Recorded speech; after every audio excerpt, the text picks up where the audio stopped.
Село Старая Ладога. До 1703 года это был город Ладога.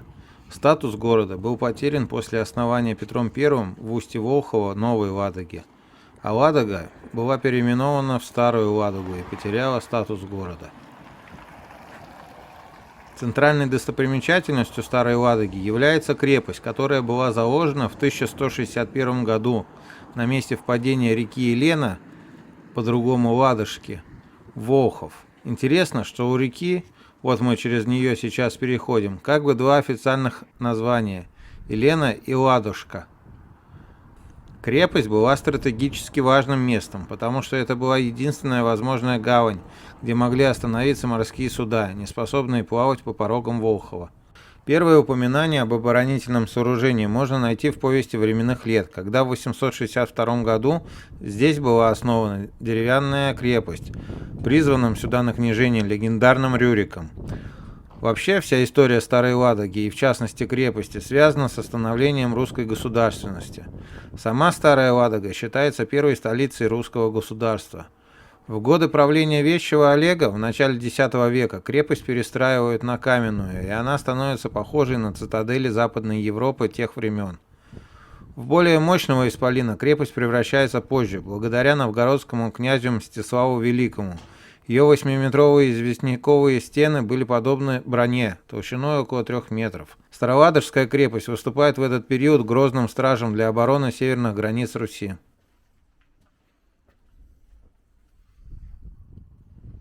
Попадая в крепость через главные ворота, мы видим перед собой два религиозных сооружения. Это деревянная церковь Дмитрия Саунского и каменный храм Святого Георгия. Первые упоминания о церкви Святого Дмитрия Саунского относятся к 1646 году. Но историки считают, что построена она была, вероятно, при восстановлении Ладоги после событий смутного времени. К 1901 году эта деревянная постройка сильно обветшала, и было принято решение возвести на ее месте уже новую церковь, тоже деревянную, но уже на каменном фундаменте. Храм состоит из 3 клетей – самой церкви, алтаря и трапезной. С западной стороны церкви прирублены сени, над крыльцом которых устроен навес, напоминающий по форме бочонок, который опирается на 2 резные колонки.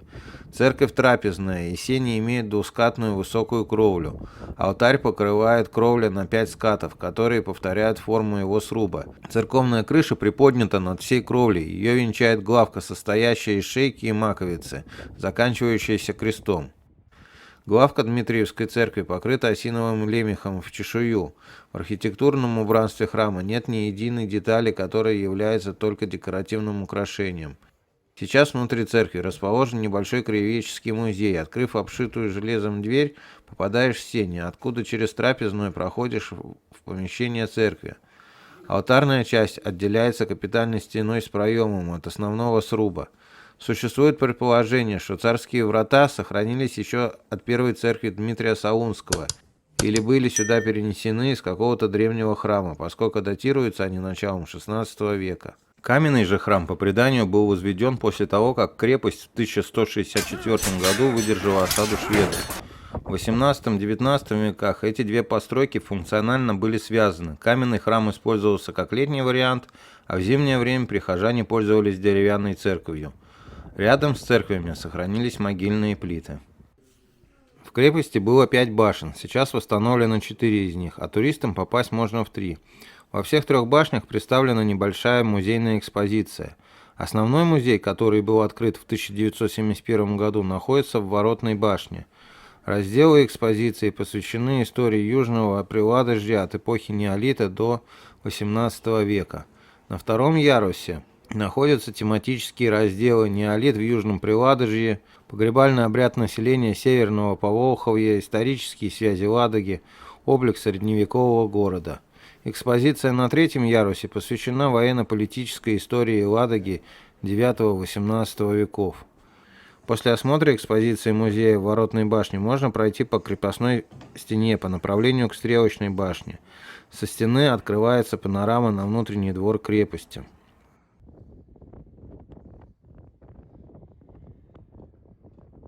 А с наружной стороны стены открывается вид на реку Ладожку и мост, через который мы переходили, когда шли сюда в крепость.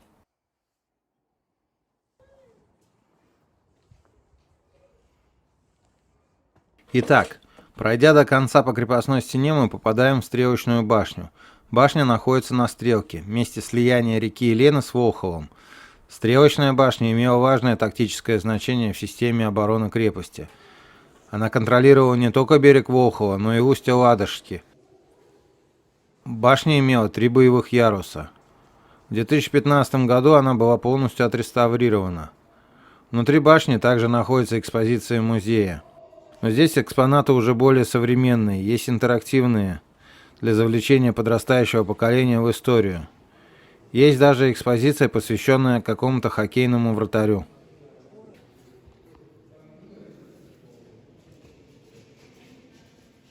Перед нами руины Тайничной башни, единственной башни, не восстановленной на данный момент. Будем надеяться, что в скором времени она все-таки будет восстановлена. Этой башне отводилась особая роль в обороне крепости. В ее первом ярусе был колодец, который трубами соединялся с Волховым. Еще 2 яруса были боевыми, в них было по 3 бойницы. В 1672 году Тайничная башня была разобрана. Раскатная башня находится в юго-восточном углу крепости.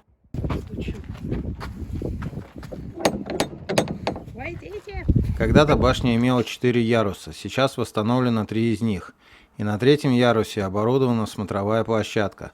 Входя со двора, мы попадаем сразу на 2-й ярус. Эта башня возведена во время реконструкции крепости под огнестрельный бой в 1445 году. В 1584-86 годах, как и весь крепостной ансамбль, башня была подвергнута реконструкции, лишилась шатра и была перестроена в открытый раскат. Раскат – это специальная площадка на верхнем ярусе для установки крепостных орудий больших калибров. Отсюда и появилось название «Раскатная башня». На раскатной башне были установлены 2 полуторные пищали и 1 тюфяк. Данная башня служила для обстрела берега Волхова вдоль всей системы ладожских укреплений. И последняя, 5-я башня крепости, Климентовская башня, возведена во время реконструкции крепости под огнестрельный бой в 1445 году. Получила свое название от располагающейся поблизости каменной церкви святого Климента 1153 года. Храм до нашего времени не сохранился. В старинных записях башня известна также под другим названием – Проходная. Это название существовало как напоминание о существовавшем в башне проходе из каменной крепости в земляную. Самая мощная башня из всех в этой крепости и единственная в крепости, где использован наряду с естественным камнем древний плоский кирпич, называемый плинфой. Плинфа применена в облицовке сводов и стен прохода в земляной город, амбразур нижнего яруса и лестницы. Имела важное стратегическое значение для защиты крепости с суши. Башня прикрывала вход в каменную крепость, держала под прицелом своих орудий конечный участок дороги перед воротами. Скульптура сокола недалеко от крепости является символом династии Рюриковичей. Сокол также изображен на флаге Старой Ладоги. У этого памятника тяжелая судьба. Его похитили осенью 2021 года. Преступники, вероятно, хотели сдать его в металлоприемку, но что-то пошло не так, и преступники позже попытались утопить памятник птицы, чтобы скрыть следы. Памятник нашли и восстановили, и 8 апреля 2022 года он был водружен на свое законное место.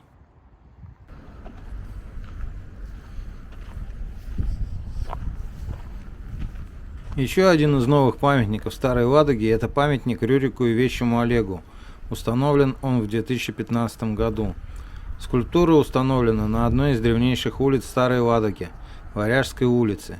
Именно отсюда Русь начала свой рост. С Рюрика и Олега началась галерея великих лидеров российского государства, князей, царей и так далее.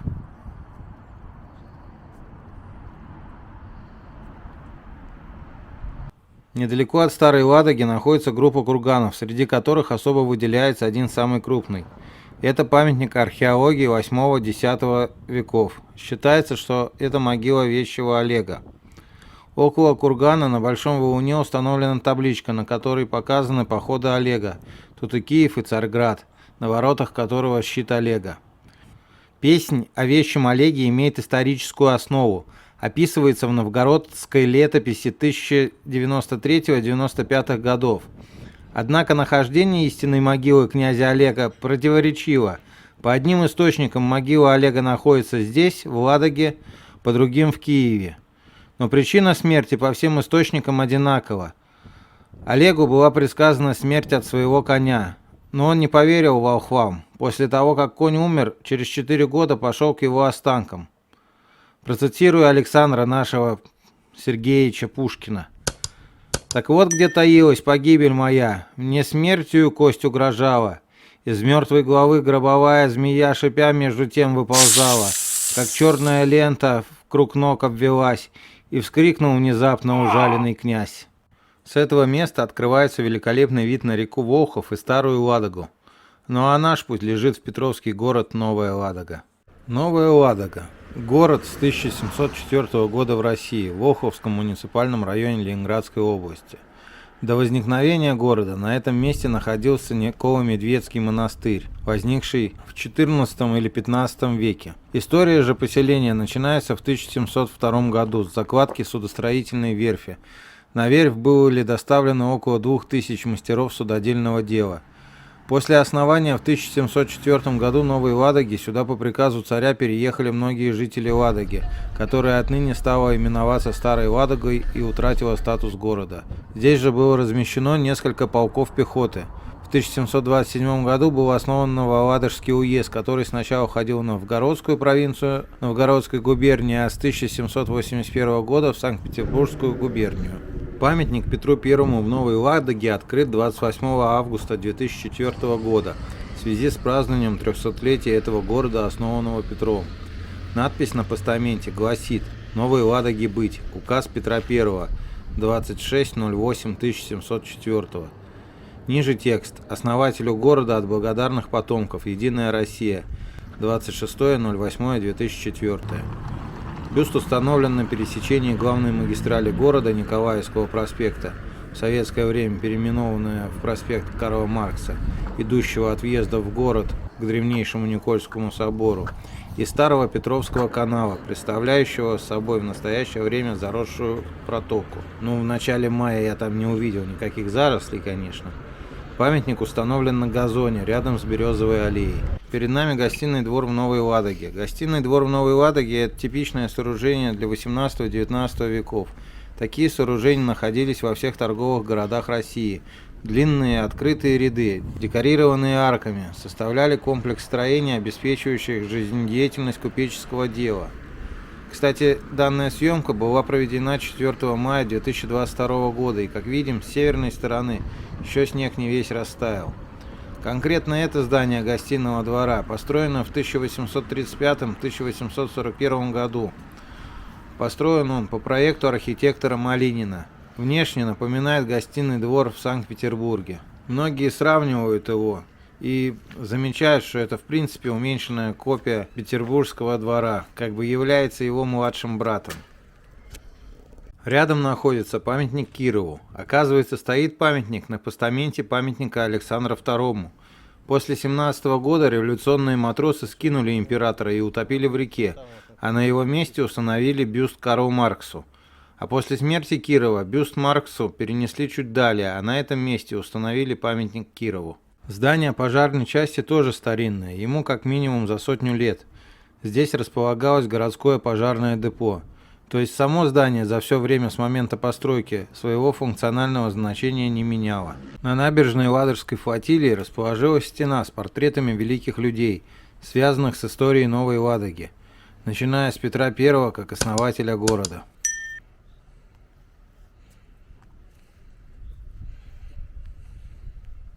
Мемориальный комплекс в честь моряков Ладожской военной флотилии и речников северо-западного речного пароходства, охранявших водную трассу дороги жизни и обеспечивающих транспортную связь блокадного Ленинграда.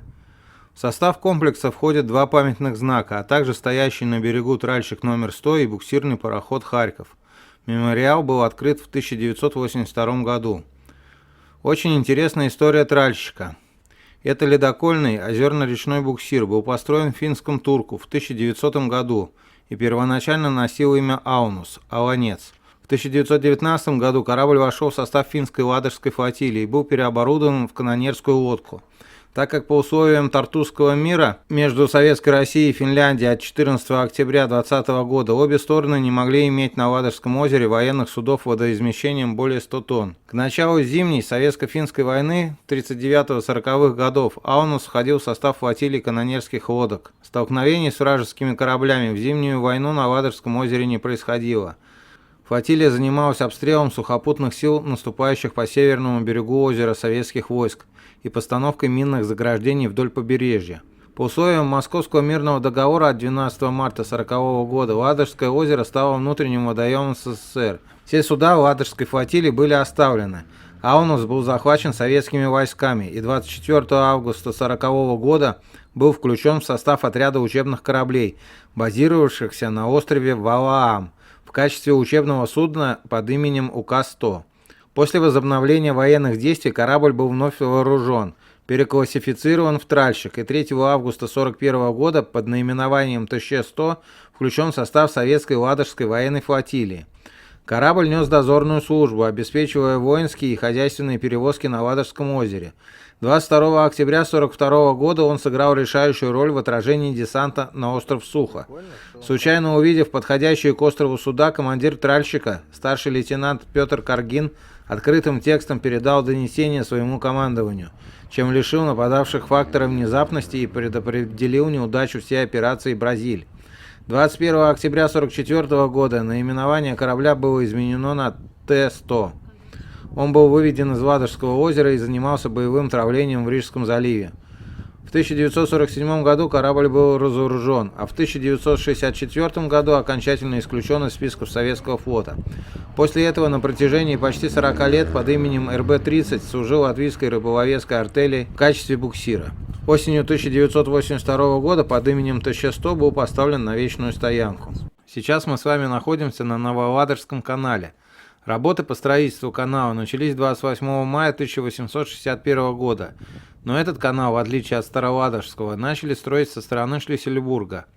Канал строили артели белорусских землекопов из Ковенской, Витебской и Виленской губерний, а также тверские, смоленские и вологодские крестьяне. Сметная стоимость 4,6 миллионов рублей. Иногда упоминается, что на этом канале существовал сбор мыта в размере 0,5% от стоимости груза. Новоладожский канал был проложен севернее Петровского, значительно ближе к черте берега Ладожского озера. Впадающие в Ладогу реки пересекает Новоладожский канал в один уровень с ним и далее стекает в озеро. Новоладожский канал строился 5 лет и был открыт 1 сентября 1866 года в присутствии императора Александра II, именем которого он и был назван. Вообще сам канал, как и его старший брат Староладожский, предназначен для прохода кораблей, независимо от погоды на Ладожском озере, так как погода на Ладоге очень капризная, и ветра, гуляющие по озеру, могут нагонять большую волну для речных кораблей. В настоящее время Новоладожский канал используется для движения судов малого и среднего водоизмещения и отстоя более крупных судов в межнавигационный период. Поскольку навигация на момент съемки данного материала еще не началась, трудно сказать, как часто открывается этот понтонный мост для прохода судов. Знающие люди, напишите об этом в комментариях. Решили еще съездить посмотреть на шлюзы на старом канале. Проезжаем мимо здания 18 века. Последнее его назначение – это тюремный корпус. Здание бывшего уездного казначейства 18-19 веков. А в этом здании квартировал Суздальский полк, командиром которого был Суворов. В настоящее время это жилой дом. А это дореволюционное здание Министерства путей сообщения. Находится напротив бывших шлюзов Петровского канала. Сами шлюзы представляют из себя полуразрушенные сооружения, но для туристов тут смонтированы плакаты для повышения интереса к этому месту. Основные посетители этого места на сегодня – это рыбаки. А на этом мы с вами прощаемся и заканчиваем наше путешествие по Ладогам. Ставьте лайки, подписывайтесь на наш канал. Точно, не рад.